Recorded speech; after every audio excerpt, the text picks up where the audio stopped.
আসসালামু আলাইকুম ওয়া রাহমাতুল্লাহি ওয়া বারাকাতুহু। সম্মানিত দ্বীনী ভাই ও বোনেরা, হাশরের দিন হবে ভয়াবহ, যেদিন সূর্য থাকবে মাথার একদম উপরে, মানুষ ঘামে ভিজে যাবে, মাথার মগজ টকবক করে উতরাতে থাকবে। কিন্তু আল্লাহ তাআলা এমন 7 শ্রেণীর ব্যক্তিদেরকে সেদিন তার আরশের নিচে ছায়া দিবেন, যেদিন আল্লাহর ছায়া ব্যতীত অন্য কোনো ছায়া থাকবে না।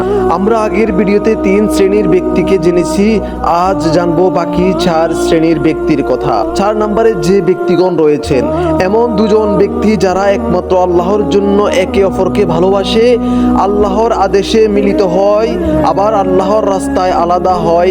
পবিত্র কোরআন শরীফে আল্লাহ পাক রব্বুল আলামিন সূরা যুখরুফে ইরশাদ করেন, কিয়ামতের দিন বন্ধুরা একে অপরের শত্রু হয়ে যাবে, তবে মুত্তাকি ব্যক্তিগণ ব্যতীত।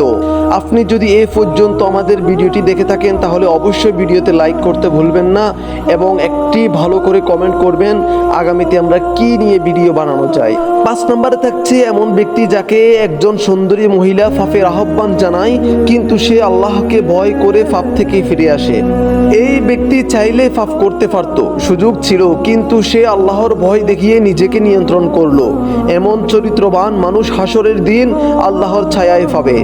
পবিত্র কোরআন শরীফে সূরা ইউসুফে আল্লাহ পাক রব্বুল আলামিন ইরশাদ করেন, তখন সে মহিলাটি তাকে নিজের কাছে চাইল, কিন্তু ইউসুফ বললেন, আমি আল্লাহকে ভয় করি।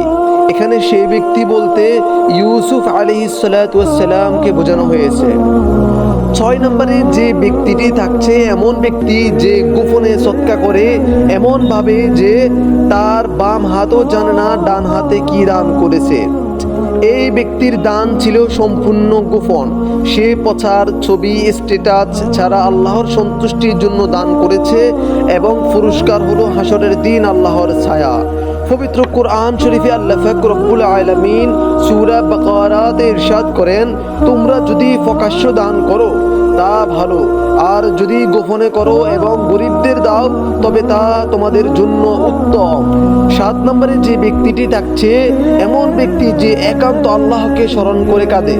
এই ব্যক্তি কাউকে দেখানোর জন্য নয়, একা একা যখন আল্লাহকে স্মরণ করে তখন তার চোখে অশ্রু আসে। এই অন্তরঙ্গ ও খাঁটি কান্না আল্লাহর কাছে খুব প্রিয়।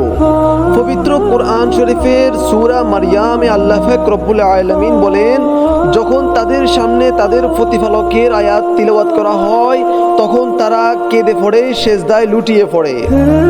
উপসংহার হিসেবে কিছু কথা বলি।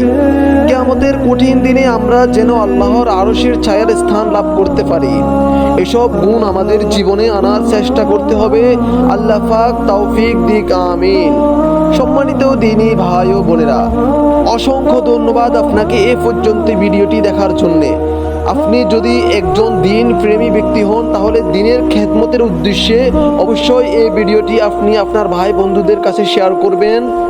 আজকের ভিডিওটি এ পর্যন্ত থাকলো। আমাদের ভিডিওটি ভালো লাগলে চ্যানেলটি সাবস্ক্রাইব করে রাখবেন। সবার কাছ থেকে বিদায় নিচ্ছি। আসসালামু আলাইকুম ওয়া রাহমাতুল্লাহি ওয়া বারাকাতুহু।